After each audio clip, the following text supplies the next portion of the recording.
Hello everyone and welcome back to Around the Farm. I'm just going to give you a quick building update and then I'm going to get to work on my tractor here. But I got pretty motivated the other day and most of the tin is finished now. It doesn't look perfect and there's still a few spots like up in the corner there and this corner over here that I still have to finish, but no big deal there. That won't take very long. And then I do have to put the last set of lights up and finish wiring the lights. But then the functionality of the shop will be complete. Then it's just down to cleaning it up. I'd really like to paint the walls. Dad doesn't sound too fired up about it, but I'd really like to paint the walls because I think it'll just give it a nicer finished look in here than just the OSB, and it'll protect it better. But it's amazing just having that ceiling closed up, how much more heat is being held in here. The furnace is keeping up no problem now, and granted it has been a little bit warmer outside, but yesterday it was 30 degrees outside and I still had it like 65 in here, so it's staying plenty warm. We still have some gaps to fill, like in between the door and that I-beam there and up in the corner by the drum, and above the garage door there is tinned but it's not insulated, and so we'll insulate that up and cover it. And we're going to stuff some insulation in the cracks there. It looks like Dad already did this side. And then just find a way to cover that. And then she should be pretty airtight. There's a few places where it's going to have a little bit of leak, but that's all right. And then the bottom on the garage door here is pretty mangled. I don't know how well you guys can see that. It's bent on the ends and stuff. And so Dad's going to pull the bottom of the garage door off there and try and straighten that out and then add some seal to it so that seals a little bit better. But as far as the main part of the shop is concerned, it's just a little bit of tin and the lights.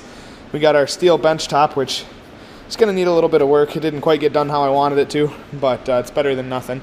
But got that done, and that'll be pretty nice. We got to get the bench vise mounted there.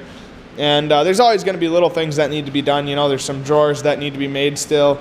This one doesn't even have a track in it, so that one will probably just cover up.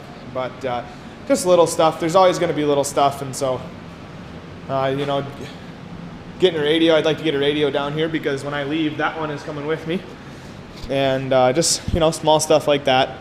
And then it's going to be just time to start bringing equipment in and going through piece by piece of equipment and working through all of it. And, you know, checking for things that would normally be a problem when you're out in the field that you can catch when you have a shop like this. Okay, so we got the last set of lights mounted up there, and tomorrow I'm going to go ahead and get those wired up because it'd be really nice to have something other than that work light over there to use for light in here.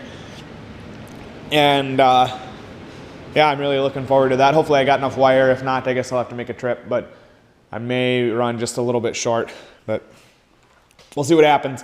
Then I got this J channel here. Picked this up today, and what I'm going to do with this is, first off, this little corner over here that I haven't tinned, where the tin is right there, I'm going to put J channel, and then I'm going to put another piece back to back, and then I'm going to run the tin the rest of the way that way. The reason I'm doing that is because the ribs aren't going to line up. I can make it so the ribs line up, but it's just going to be too much work. I mean, I'm going to have to make a whole second cut or whatever, and so instead I'm just going to cut a piece to fit, and then we'll use that J channel to fill the gap where those ribs don't match up there. And then with whatever I have left, this fan has been driving me nuts. I just kind of cut the tin around it when I put that in there, and it doesn't look very nice, and so I'm going to use J channel to go around that so that looks nice too. We originally thought about doing it in all the corners and everything and just decided that it was going to, one, be too much work because it's all got to be put up there before the tin gets put up, and two, it was like $5 for every 10 feet. And so $5 or $6, and so I didn't want to spend the money on it.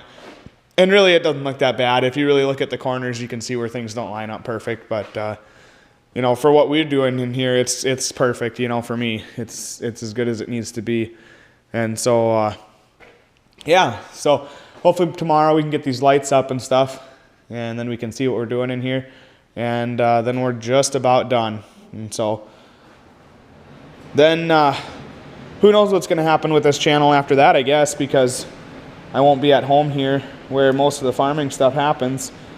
I will be around the fiance's family farm, but if I get this job that I've been considering, I'm going to be a pretty busy guy. The hours are from 7:30 in the morning to 5:30 at night, and it's a half hour away. So by the time I get home, it'll be 6 o'clock or a little later. And so yeah, I guess we'll see. But this series may go on a break, depending on how much farming stuff I'm actually involved in when I'm up there. I hope it's enough to not drive me nuts, because I'm really going to miss it if I'm not involved in it at all. But yeah, so I guess we'll see what happens in a month or so here. And I hope you've enjoyed the progress on the shop and the building in itself. And we have a few more videos left about it, and then we'll see what happens. So thanks for watching. Please rate, comment, and subscribe.